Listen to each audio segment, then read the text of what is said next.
लोगों की अकल ही असल में टांगों के बीच में। जिस दिन दिमाग से सोचना शुरू करोगे ना, उस दिन पिंकी की तरह एक ब्रांड बन जाओगे। दुनिया आगे पीछे होगी, सलाम ठोकेगी।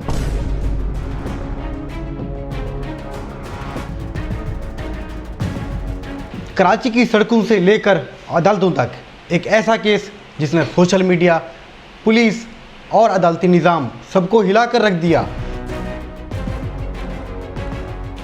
कराची की सड़कों से लेकर अदालतों तक एक ऐसा केस जिसने सोशल मीडिया, पुलिस और अदालती निज़ाम सबको हिलाकर रख दिया।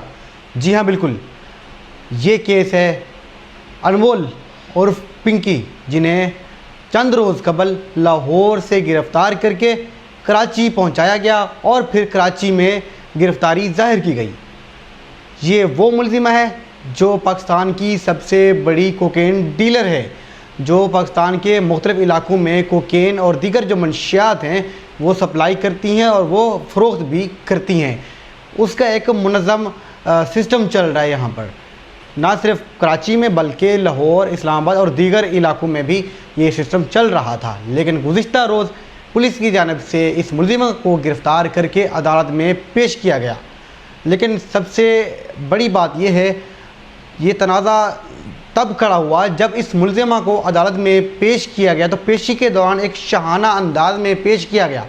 मुलजिमा इस तरह चल रही थी जैसे वो कोई मॉडल की तरह हो या कोई वो क्वीन हो।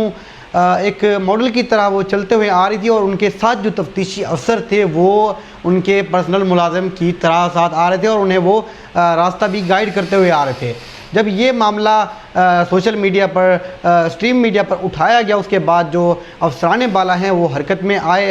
इस मामले के बाद ये जब मामला उठाया गया तो एडिशनल आईजी आज़ाद खान साहब की जानिब से इस वाक़े का नोटिस लिया गया। इस चीज़ की यकीन दहानी कराई गई कि जो अफसरान इस मामले में मुलव्विस हैं, जिन्होंने इस मुलजिमा को अदालत में जब पेश किया तो जो कवानीन है उनकी खिलाफ वर्जी की, उनके खिलाफ एक्शन होगा। उसके बाद आईजी सिंध की जानिब से भी इस वाक़े का नोटिस लिया गया और उन ज़िम्मेदारान पुलिस एहलकारों को ड्यूटी से मुअत्तल भी कर दिया गया।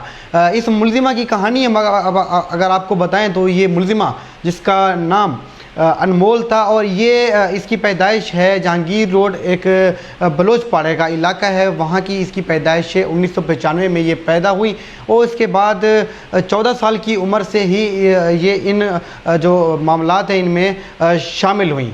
इस मुलजिमा ने सबसे पहले एक वकील से शादी की थी, उसके बाद वहाँ से तलाक लेने के बाद एक डीएसपी अफसर की से जो है इसने शादी की थी, उससे भी तलाक ली। उसके बाद इसने एक मुनज़्ज़म एक सिस्टम चलाना शुरू कर दिया मंशियात का। सबसे पहले ये मंशियात जो है सप्लाई करती थी, उसके बाद इसने कोकेन बनाना भी शुरू कर दिया। और इसी तरह ये साथ साथ जो कराची है या पाकिस्तान के दीगर इलाके हैं, लाहौर, इस्लामाबाद, इन इलाकों में, इन शहरों में ये जो मंशियात है वो सप्लाई करती थी। उसके बाद अब जब इस मुलजिमा को पेश किया गया, पेशी के दौरान जब अदालती अहकामात या अदालत के जो SOPs होते हैं मुलजिमान को पेश करने के, उन्हें जो है उनकी खिलाफ वर्जी करके जब पेश किया गया और जब ये मामला सोशल मीडिया पर, डिजिटल मीडिया पर और स्ट्रीम मीडिया पर उठाया गया तो उन अफसरान को भी मुअत्तल किया गया और SSP साउथ के हवाले इस मामले को जो है इस मामले को उनके हवाले किया गया और एक कमेटी भी तश्कील दी गई। जब गुज़िश्ता रोज़ इस मुलजिमा को अदालत में पेश किया गया था तो अदालत की जानिब से इस मुलजिमा को अदालती रिमांड पर जेल भेज दिया गया था। इस मुलजिमा का जिस्मानी रिमांड भी नहीं दिया गया। लेकिन आज DIG की जानिब से, DIG साउथ असद रज़ा की जानिब से उस अदालत में दोबारा दरख्वास्त दी गई कि इस मुलजिमा का जिस्मानी रिमांड दिया जाए।